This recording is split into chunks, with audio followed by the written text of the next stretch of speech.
I am going to have a series for my rosacea darlings so that we can all figure this out together, and hopefully it provides a great little context of rosacea skincare and how to get your skin as uninflamed as possible so you can stop thinking about your skin so much and it just becomes second nature like anyone else's skin is.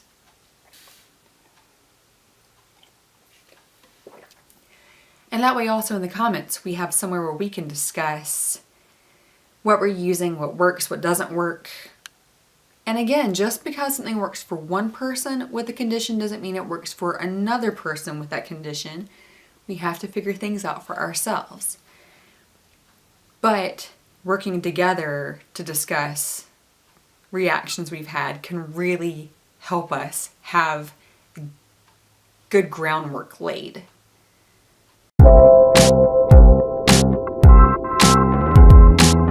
Hi loves, it's Ashley Sue. Welcome back to my channel. My whole life I have had olive complexion skin. I have had a deep dark tan. I was never orangey colored. I was never yellow. If anything, I had a little bit of a green hue to me. In my 20s, that changed. I got my first sunburns. I got a few vicious sunburns where I turned electric red. In my 30s, I have struggled. I have struggled with depression, grief, loss, mourning. Now the truth of it is I probably started having my first signs of inflammation and rosacea around the age of 32. I am soon to be 38. My skin frequently looked sunburnt slightly in the summer. In spring, I assumed I had a little bit of a sunburn frequently. In autumn and winter, I just assumed that it was wind chapped. And then later, at one point, I went platinum, Gwen Stefani blonde, and at times my face looked Muppet pink. And I just thought somehow that my hair color was kind of aggravating my coloring and that it wasn't working for me. And really, I didn't put much thought into it. I didn't have it in me to care and to wonder why. I woke up this year and decided that I didn't want to just survive any longer. I was ready to thrive. I wanted to experience the magic and sparkle that this life offers. And I wanted to feel really good in my skin. I didn't want to just look like I was doing okay. I wanted to feel great again. And in the middle of this epiphany of wanting to experience life and the magic and sparkle that it has again, I found myself at a Clinique counter.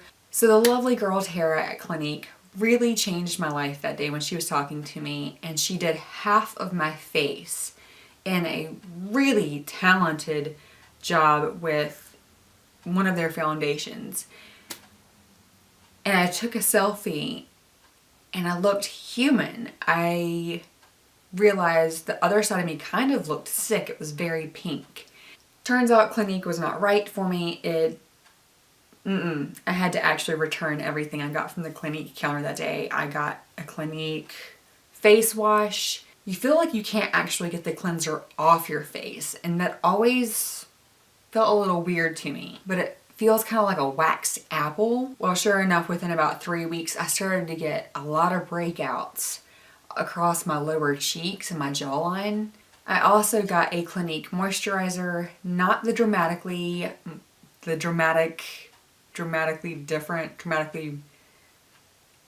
moisture, the yellow one that everybody had. Within just about a week of using it, the consistency of it changed and it felt like mayonnaise on my face. First and foremost, if you have rosacea, don't just look to beauty bloggers and don't just look to people like me for your answers, especially if you are in the middle of a major inflammation. That's when you need to be seeing a doctor, a specialized dermatologist. If you contact a dermatologist about rosacea, call first and make sure, one, that your insurance covers it. And then the second thing you want to ask is what their expertise is with rosacea and how much time they will take with you to talk about your inflammation. When I went and saw my dermatologist, she told me if I had any interest in talking further about rosacea, that I needed to go see a cosmetic dermatologist and that they would laser treat the capillaries and that it wouldn't be covered by insurance.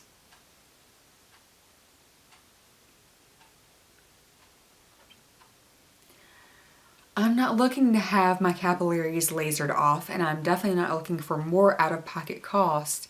All I wanted to know was what to wash my face with, what to moisturize with, how to best take care of my skin on a daily basis. She had no interest in it. I'm clearly bitter. Moving on from her. So you have to take your health, your feeling good into your own hands. You can't trust someone else to take care of you. And even if they think they know what's best for you, you need to be able to make that final call. Do enough research where you feel good about the decision you made. And yeah, I'm the one here telling you that, which means I'm going to share some stuff with you, but it may not work for you or it may not be best for you. Remember that we have to be our own greatest advocates, whether it comes to feeling good physically or feeling good emotionally and mentally. No one's really going to take care of you. And I know that might feel a little sad, but the truth of it is, it feels really darn good when you realize that you can do this yourself. You've got this. Be in your own corner. I'm going to have multiple parts in this series on rosacea for my rosacea darlings, but for now, I'm going to focus on cleansing. Since I was in my mid-20s, I have been washing my face with Desert Essence. And I liked it so much that I went and got these giant containers of them. Thoroughly Clean Face Wash Original for oily and combination skin. It has tea tree oil and awapui. I also always used these Korean, they're exfoliating towels. Have you seen these? You used to only be able to buy them in Korean grocery stores, but now they're pretty popular and I've seen them kind of everywhere. So I walked into a Sephora. I actually talked to a woman whose husband has rosacea. She suggested a lot of things to me. Some of them actually not so great for rosacea.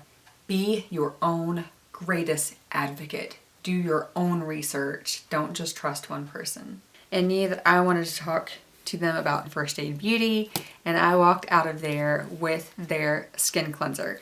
Now I have 2 bottles of these. I have one for my shower and one for beside the sink. Pure Skin Face Cleanser with First Aid Beauty Antioxidant Booster. Removes surface oil, makeup, dirt, and grime. Safe for sensitive skin. Allergy tested, fragrance free. They're far from the most expensive out there, but they do have a price tag to them.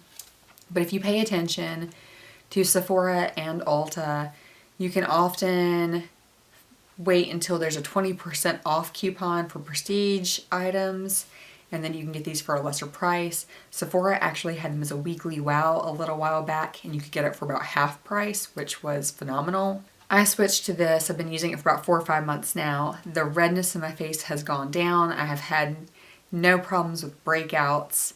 My skin is happy. Yay to First Aid Beauty. Clearly. Also, I no longer use that scrubby cloth. I actually just use my fingers and are these little scrubby things. Now, I found these at TJ Maxx or Marshall's. Since I can no longer use my scrubby thing, I've been using these silicone pads, and it came in a little 3-pack, and I actually got it in part because sometimes I use oil on my skin, which I'll get to that in a second, but when I use the oil, in order to cleanse, to deep cleanse spots of my skin and to get blackheads and extra sebum out of my pores, I will take one of these with oil. I tend to prefer almond oil or avocado oil. And then I'll just scrub and scrub and scrub. And it feels so good. Then I can't fight this feeling anymore. I've forgotten what I started fighting for. It's time to bring this ship into the shore and throw away the oars forever. So I do that for a really long time. I really enjoy the way it feels. I've actually done it to the point of my skin bleeding a little bit. But apparently I really like rubbing my face. Now, another thing that we're all tempted to do because it's so trendy right now our charcoal mask and those charcoal Biore strips in order to rip out the gunk from our pores. I'm in the process of trying to perfect your own do-it-yourself at home facial clay mask, so I don't want to say too much until I have that figured out and can actually tell it to you. Now, in order to get makeup off my face, I have to pre-cleanse. Before I use the First Aid Beauty, I have to use another cleanser to help get the grime, the mascara, the makeup off my face. And if you were wearing much makeup too, you probably have to do the same thing. A lot of makeup removers are a little iffy, so I tend to use avocado oil or almond oil and put it in a little travel size container and keep it in my bathroom, and I blot that. I smudge out the makeup off my face. It comes off really easily. Now obviously if I am washing my face with oil, by the end of that often I kind of look like an oil slick. So I use a little bit of micellar water. It's super calming and effective. Again, always make sure there's not added fragrance to it. But this is something really effective and easy, and it helps get the thick oil off your face, or the thick cream cleansers that you're using off your face before you properly wash your face with like the First Aid Beauty face cleanser. It's a system that I do, but it takes care of my face. It keeps it from being inflamed. My skin's happier than it's been in close to a decade. Which comes to hydration. Now there are a million types of moisturizers, but you need to make sure that you find something that doesn't have essential oil in it. No peppermint oil, no tea tree oil, not even lavender oil. There are a number of ingredients you really need to be careful when you're looking for something safe for rosacea. You can't even rely on products that say for sensitive skin, because they still may have ingredients that inflame rosacea. What I'm personally going to try myself this autumn when my skin starts to get drier than usual is the First Aid Beauty Ultra Repair Cream, Intense Hydration Skin Protectant with First Aid Beauty Antioxidant Booster. Yes, it comes in a tub. That's not a good thing for me. Look, finger gouges. It just does not scream decadent or bacteria-free to me. And it is a bit thick and creamy on the face. I use it at night. I'm also trying several things from The Ordinary to give a shot for my face and see how those impact my skin. Those are recommendations by Stephanie Nicole, who I just can't get enough of her. She's awesome. There's a website you need to check out. It's rosacea.org. It's from the Rosacea Society, which is a real deal thing, and I had no clue. It's a fantastic website. It's chock full of scientific information that'll be useful to you, but it also has a lot of layman type articles. They update frequently, best foods to eat that won't inflame your skin, to products to use, people to contact. You want to check out that website. It's incredibly useful. My next piece of advice, avoid the Clinique counter. Now I know, they have a reputation for taking care of our skin. They took care of your mama's skin. I know, they kept it moisturized and clean. I know you have nostalgic memories of Clinique being in your medicine cabinet or on your counter. Too bad. Now I say that because as wonderful as Tara was, she was a stepping point for me to realize how to take care of my skin.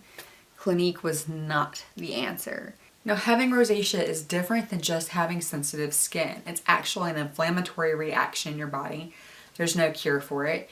You can treat it, you can help control it, you can lessen it. But if you have rosacea, you probably are going to continue to have rosacea for the rest of your life. You're going to be dealing with capillaries breaking, with skin tightness and a combination of dryness and breakouts.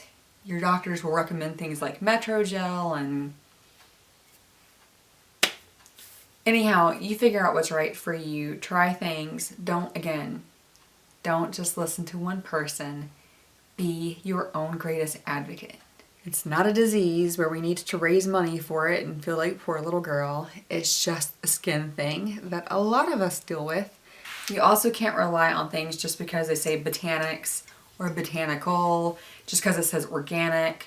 all natural. Sometimes those are just buzzwords, but still all those things can still have ingredients in them that are not good for us. Now, if you have rosacea, there's a good chance you also have problems with either oiliness or dryness on the rest of your body.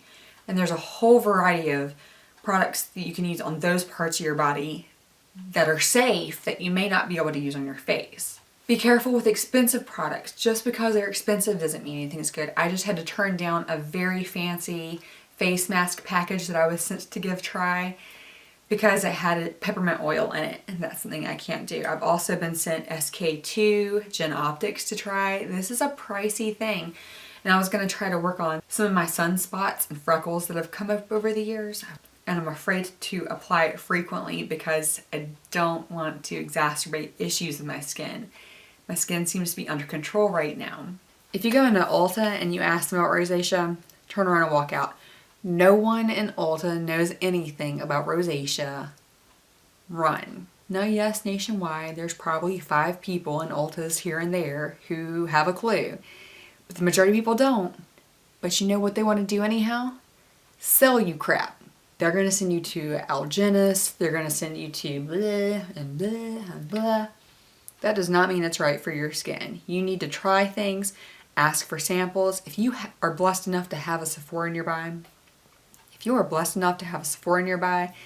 go in and ask for some skincare samples of things with the purest ingredients possible. Tell them you need moisturizers and cleansers that have no fragrance whatsoever, no added color, no essential oils. You don't want peppermint oil, you don't want lavender oil, you don't want tea tree oil.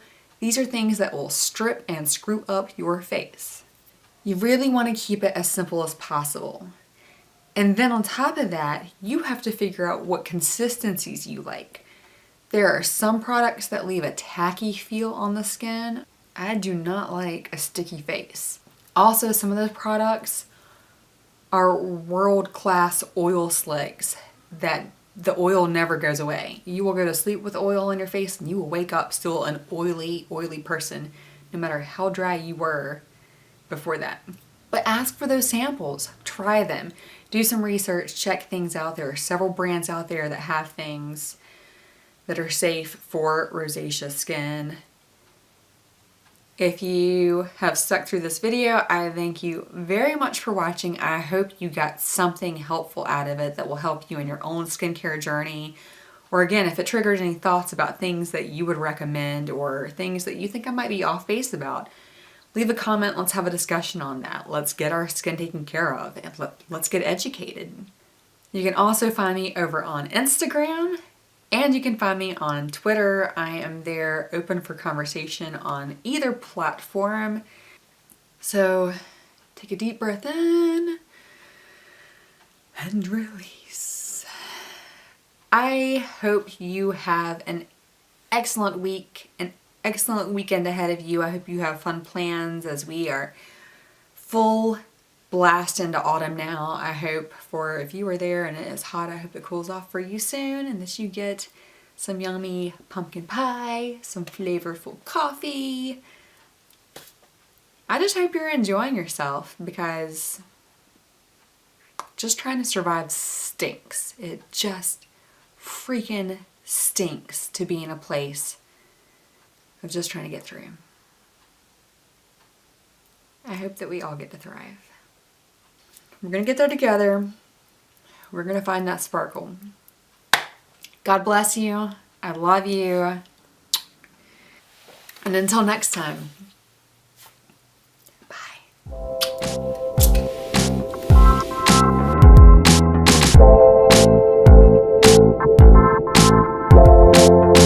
Rosacea, rosacea, rosacea, rosacea, rosacea, rosacea, rosacea, rosacea, rosacea, rosacea, rosacea, rosacea, rosacea, rosacea.